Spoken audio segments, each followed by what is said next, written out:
rooting for Shane because I was rooting for Nassim, but yep. I mean, it was kind of tough. After that second round, when he caught that shot, he was wobbled a little bit. Shane tried to jump on him, finish him off. Then the next, after that, coming off the stool out that, Floyd Mayweather didn't actually look back no more. But that Ricky Hatton fight when they were both undefeated, and he knocked them down and knocked them out in the 10th round. Ricky Hatton was absolutely no more good after that. Next, he won a fight against Paulie Malignaggi after that. But then when he fought Manny Pacquiao, his career was pretty much done after he got chin knocked down and put to sleep in the middle of the ring by Manny Pacquiao. But yeah, man, we have one more legit topic, and it's an old school one, Doug. This is right up your alley right here. So favorite boxers out of these guys, you had Sugar Ray Leonard, you had Marvin Hagler, Tommy Hearns, Alberto Durant. Now you had Sugar Ray Leonard beating Marvin Hagler. I think he beat all of these guys, and Alberto Durant beat Sugar Ray Leonard the first time, but the second time it was a no mas fight. Go ahead, Doug. Give me your favorites out of these. Leonard, that's my all-time favorite fighter in the first place. Ray was Ray was special. Not saying Hagler was not, and Tommy and Roberto Duran. These guys, all of them were special. But Ray just had that extra charisma. Obviously, the fighting speak for itself. But he was a market draw. He was at the time, obviously, probably the second greatest fighter, recognizable fighter behind Ali.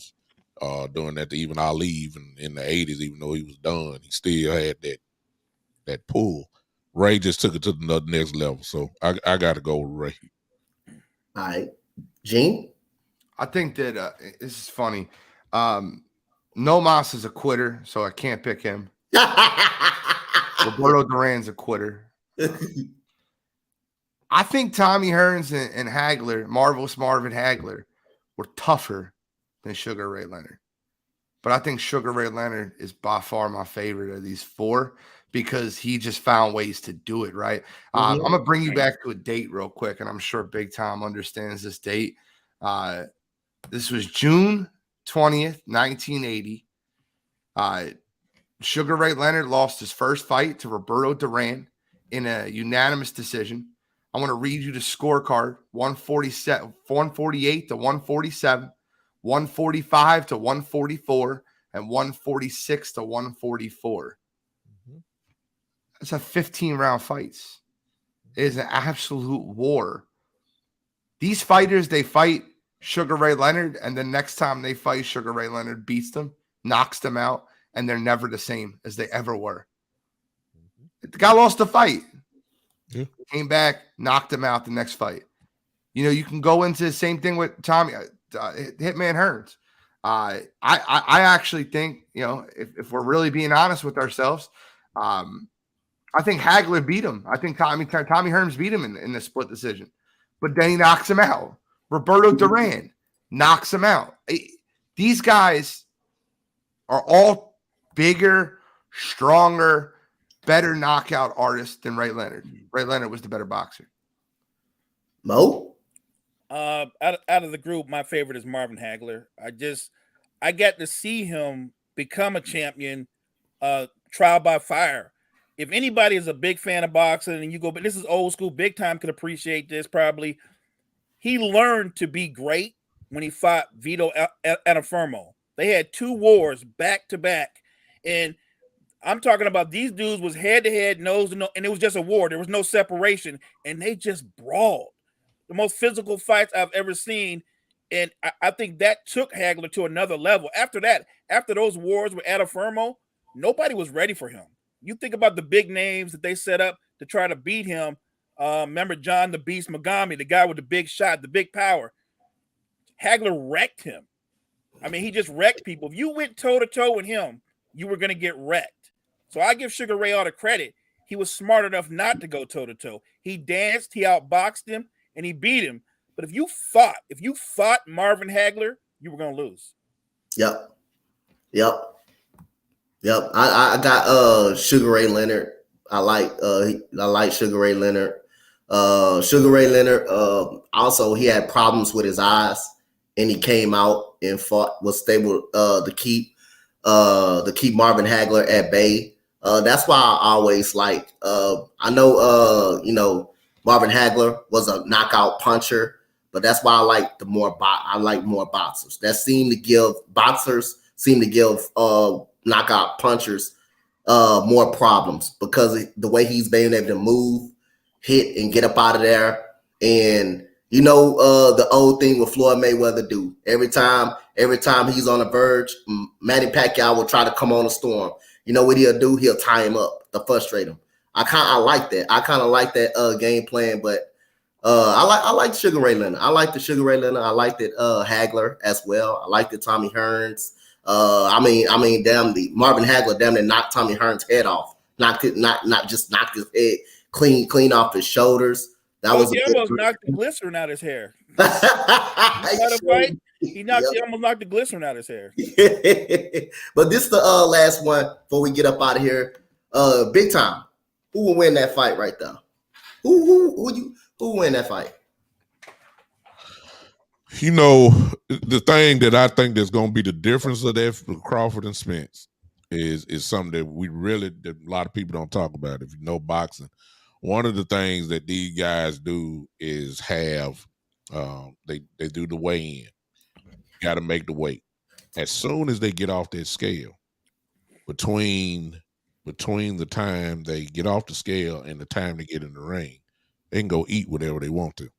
Yep. And usually when they eat, it usually put on probably, between maybe 10 to 20 pounds when they get in the ring. Their bodies are so, I'm not going to say dehydrated. I'm just saying they've been eating right. Now they can go get a little something to eat.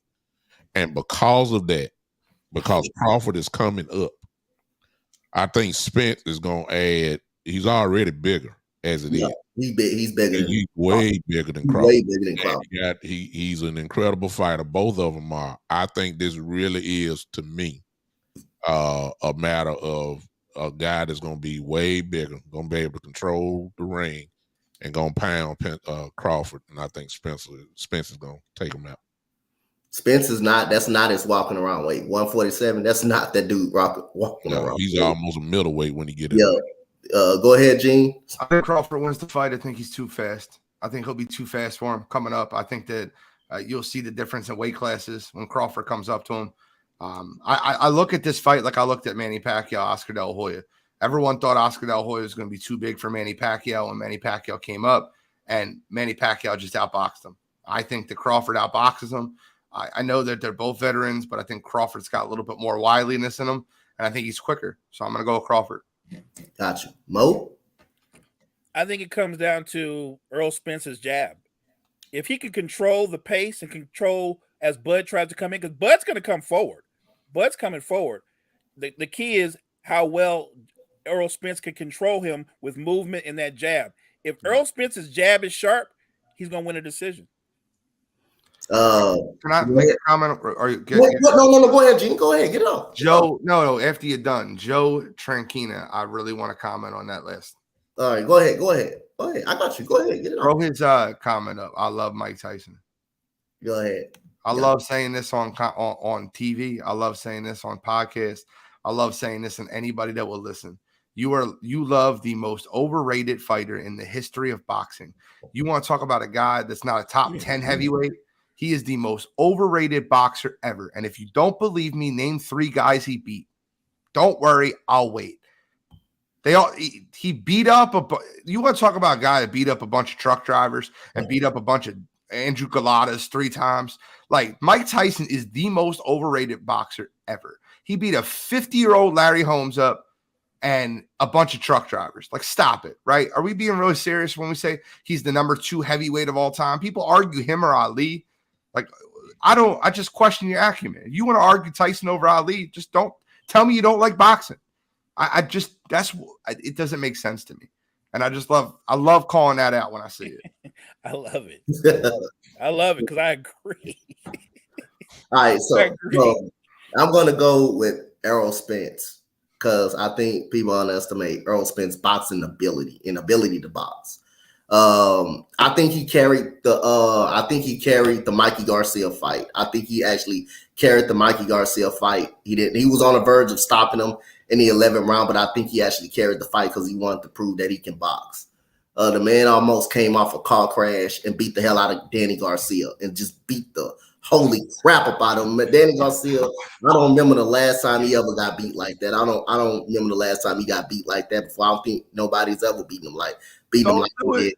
Don't talk about Danny Garcia. Oh my goodness. Philly guy, man. Yeah. I don't think nobody ever been. Doug, have you seen Danny Garcia get beat the way he got Errol Spence? Nobody's never beat that.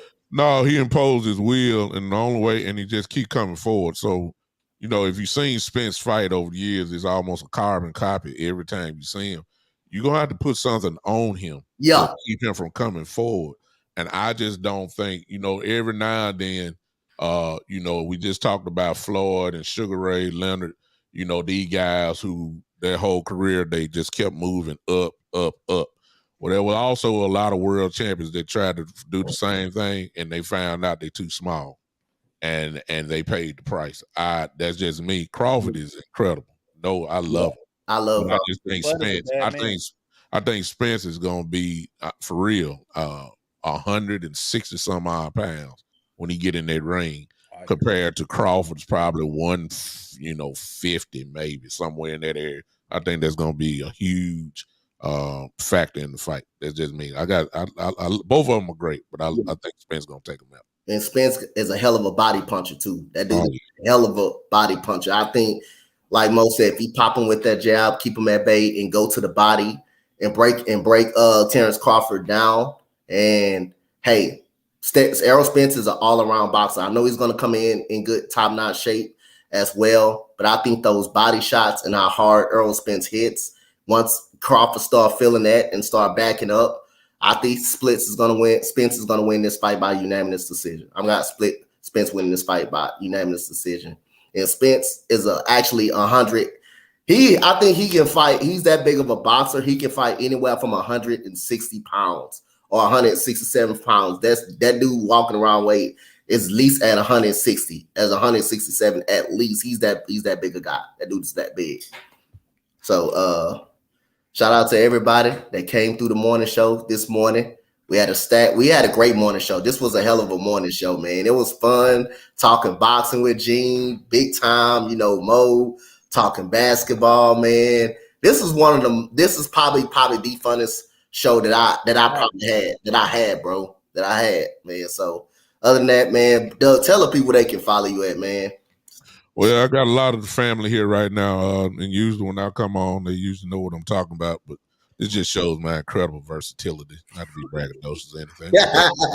Big time. It is what it is. I am big time, but simply for those that are watching, to make it real easy on you, go to the Big Time Show on YouTube, follow it there. Then, of course, if you want to go to the Big Time Show on Facebook, you can do that as well as also. So those two shows, type in the Big Time Show. If you find someone else who got my name, just find my face, look at the videos, then you know you're on the right one. I'm going to take care of that too. My name is Big Time. I'm going to have to put somebody down. You got to pay to use my name. But I appreciate everybody. I enjoyed this. It's one of the few times I got a chance to be free to come on here. And whenever I get a chance, at least if I don't show up here, I'll tune in for sure. Appreciate you guys. Jonathan, tell Fred, put you on that Lakers one-on-one series. But Gene, my guy Gene, tell the people they can follow you and tell the people what you got coming up, man. Shane, Joe, I really appreciate your comments. I'm not saying that you can blame Tyson for the lack of talent in the heavyweight division, but every time he went up against a big-time fighter, whether that be Evander Holyfield, Lennox Lewis, even Buster Douglas beat him, but you just can't put him in the top 10 of heavyweights, not top 10, let alone 2. And I get it. You guys aren't who I'm talking about, but beat the brakes off him. Yo, facts. Wire to Wire Sports Podcast, Wednesday night, 7 p.m. Pre-game and Pigskin comes back later this month. That's Thursday night, 7 p.m. to 8:15. Birds Deep starts at the end of this month, 6 p.m. to 6:50. Monday Night Cheap Seats podcast. I heard there might be a new person coming on. I don't know. But then anytime I get a chance to hop on the morning show, me and Doug got some conversation to do. I really want to make this East meets West thing pop off, or East meets South, however we want to do it. But cut it in half, Eagles, Cowboys, and just make a show out of it. But I'm on Sports Empire Network for all of our shows, so I appreciate y'all having me on this morning. You good, man. Other than Holyfield, he said it was domination. Now Buster Douglas dominated him too. He was getting dominated. He wasn't. And then I think what another thing that hurt Tyson, he switched trainers. He got into that Don King shit and he started switching trainers. And I think that would kind of killed him a little bit. But I should have stayed with Rooney. Yep, should have stayed with Kevin Rooney. Kevin Rooney didn't really actually play with him. But other than that, yeah, he was thoroughly dominated every fight. When he couldn't get a knockout, he would get dominated. He would actually get beat on. He would actually get whooped. But go ahead, Mo. You can find me here on Sports Empire Network. And I'm blessed to join Gene and the fellas on the Cheap Seats podcast. So I'm geeked, psyched to be with those guys. It's going to be a blast. Gotcha. Y'all already know, man. No introduction for me. Y'all find me tomorrow doing free agency frenzy at 5:00, going over all the moves and stuff during free agency, chilling on here, explaining the moves and all that. But other than that, man, I ain't hard to find. Y'all find me on all over the place, all over YouTube, especially right here in my home, the Empire Sports Network. So other than that, as for your boy, Coach Dante. Go ahead. We got folks on here. If you like this morning show, do us one more favor. It ain't gonna cost you nothing. Hit that like button real quick. Everybody go. 1, 2, 3, go. Hit it now. Bang. If you liked what you heard, hit that like button real quick. I need y'all. We need to support each other. There you go. Those that are watching, I appreciate it. I'm seeing likes pop up everywhere, at least what I'm watching. So I need everybody that's watching this to just hit the like button. You see what time we come on. Join whether whoever's here is going to be informative. It's going to be great. Just go ahead and if you don't look, join the Sports Empire page. How about that? That way you can see all of these people you see here and many more at one time. Just hit the Sports Empire Network page. Join it. I'm on there. Mo is on there. Gene is on there. Coach is on there. But when we come together, it's like the Avengers coming together. Yeah. So I'm just saying, it's electrifying. So make sure that you like the page, number one. You're going to fall in love with these guys. These guys are very knowledgeable. They know what they're talking about. That's why I'm here with these guys. I'm done. Sports Empire Network. Look out. Here we come. And there we go. Y'all got seen it. Y'all got it from the man, the MILF, Doug, the realest Cowboy fan. Now we know. Man, we give him a round of applause, and we will see y'all in another one. Have a good rest of your day, y'all.